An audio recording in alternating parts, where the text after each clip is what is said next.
Class 9 प्रश्नावली 1.1 से हम आगे चलते हैं। तो आता है अपरिमेय संख्याएं। इसको हमने पहले पढ़ रखा है। अपरिमेय संख्याओं को p से प्रदर्शित करते हैं वे संख्याएं जिन्हें p बटा q के रूप में नहीं लिखा जा सकता, जहां p और q पूर्णांक संख्या है और q का मान 0 के बराबर नहीं होना चाहिए। तो वे संख्याएं जिन्हें p बटा q के रूप में नहीं लिख सकते। अब उदाहरण है √2, √3, √5, पाई, 0.101110 लगातार ये चलता रहेगा आगे तक इसी क्रम में। अशांत है ये।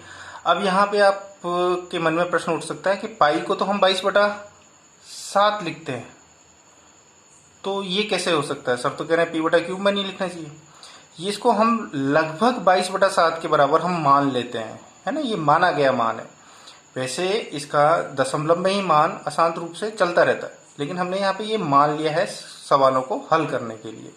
तो वे संख्याएं जो p बटा क्यू के रूप में नहीं लिखी जा सकती अपरिमेय संख्याएं कहलाती हैं और इसे p से प्रदर्शित करते हैं। अब आगे चलते हैं प्रश्नावली 1.2 में। नीचे दिए गए कथन सत्य हैं / असत्य कारण सहित अपने उत्तर दीजिए। पहला है इसमें प्रत्येक अपरिमेय संख्या एक वास्तविक संख्या होती है। यदि हम अपरिमेय संख्या की परिभाषा देखें और वास्तविक संख्या की परिभाषा देखें तो वास्तविक संख्या की परिभाषा के अंदर आता है अपने पास कि वास्तविक संख्या ऐसी संख्याओं का संग्रह है जिसमें परिमेय और अपरिमेय दोनों ही संख्याएं शामिल होती हैं।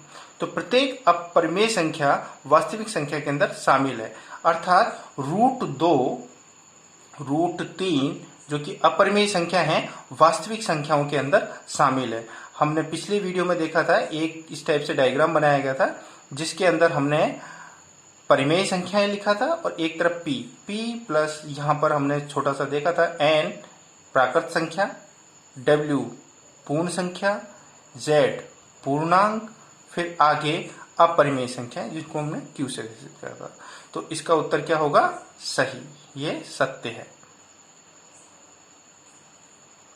दूसरा देखें, संख्या रेखा का प्रत्येक बिंदु m के रूप में होता है जहां m एक प्राकृत संख्या है। तो m प्राकृत संख्या है तो m के क्या मान होंगे? प्राकृत संख्या क्या कहती है? 1, 2, 3, 4, 5 ऐसे चल के अनंत तक। तो m क्या होगी? धनात्मक होगी अपने पास, और पूर्ण संख्या वो आपके प्राकृत संख्या होगी 1, 2, 3, 4, 5। लेकिन यदि हम इसका रूट के रूप में देखें, रूट यहां से 4 ले लेते हैं, √4 का मान क्या आएगा? +-2 आएगा। ये +-2 क्यों आएगा? यहां पर हम देख लेते हैं कि +2 का गुणा +2 से करें तो भी क्या आएगा? 4 आएगा, और -2 का गुणा इंटू -2 का गुणा करें तो कितना आएगा? तो भी +4 आएगा अपने पास, ये भी प्लस है। लेकिन -2 ये प्राकृत संख्याओं के अंदर शामिल नहीं है कि ये ऋणात्मक पूर्णांक है, तो ये यहाँ पर ऋणात्मक नहीं है, m का मान ऋणात्मक नहीं है, तो ये कथन क्या होगा? असत्य होगा। इसी प्रकार आप नीचे देखें, हम प्रत्येक वास्तविक संख्या एक अपरिमेय संख्या, ये तो उल्टा कह रहा है यहाँ पर। वास्तविक संख्या का तो एक बहुत बड़ा संग्रह है और उसमें प्रत्येक वास्तविक संख्या क्या अपरिमेय है। तो वास्तविक संख्या क्या होती है? परिमेय संख्या और अपरिमेय संख्याओं का संग्रह है। यानी हम देखें यदि q + r का जो संग्रह है वो क्या है अपने पास? पूरा r है, वास्तविक संख्या है जो कि रियल नंबर है, जो हमने बताया था। तो ये क्या होगा? कथन असत्य होगा, असत्य, क्योंकि वास्तविक संख्या के अंदर अपरिमेय संख्याएं और परिमेय संख्या दोनों ही शामिल होती हैं, और ये कह रहा है प्रत्येक, है ना, तो इसलिए ये क्या होगा? असत्य होगा। अब प्रश्न नंबर 2 पे चलते हैं। क्या सभी धनात्मक पूर्णांकों के वर्गमूल अपरिमेय होते हैं? तो धनात्मक पूर्णांक देख लेते हैं, सभी धनात्मक पूर्णांक देख लेते हैं क्या होते हैं। धनात्मक पूर्णांक क्या होंगे अपने पास? 1, 2, 3, 4, 5, 6, 7, 8, 9, 10 ऐसे आगे तक चलते रहेंगे अनंत तक। अब इनके वर्गमूल, तो यहाँ पे वर्गमूल निकाल के देख लेते हैं। 1 का वर्गमूल क्या होता है? 1 होता है, जो कि कौन सी संख्या है? परिमेय संख्या है, परिमेय है। क्यों परिमेय है? क्योंकि 1/1 लिख सकते हैं, ये p बटा क्यू के रूप में हो गया है। √2 इसको हम p बटा क्यू के रूप में नहीं लिख सकते, इसलिए कौन सी संख्या होगी? अपरिमेय होगी।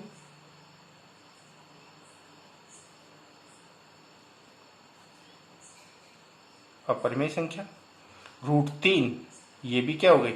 एक अपरिमेय संख्या होगी।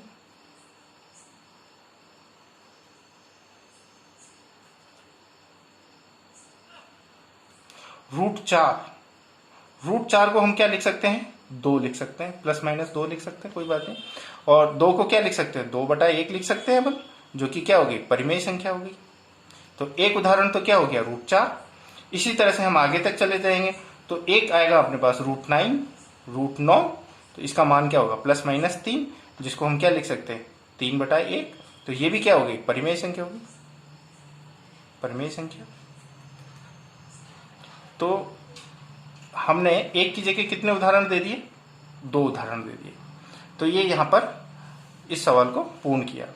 अब हमारे पास तीसरा सवाल आता है, दिखाइए कि संख्या रेखा पर √5 को किस प्रकार प्रदर्शित या निरूपित किया जा सकता है। तो इस सवाल को हल करने के 2 भाग हैं। एक तो आएगा थ्योरेटिकल, यानी कि जहां पे हमें पाइथागोरस थ्योरम लिखनी पड़ेगी, और एक आएगा ज्योमेट्रिकल, जहां पे हमें ज्यामितीय रूप में इसको चित्रित करना पड़ेगा। तो पहले पाइथागोरस थ्योरम देख लेते हैं, पाइथागोरस थ्योरम को कैसे उपयोग में लेना है, और फिर हम ज्योमेट्रिकल ले लेते हैं।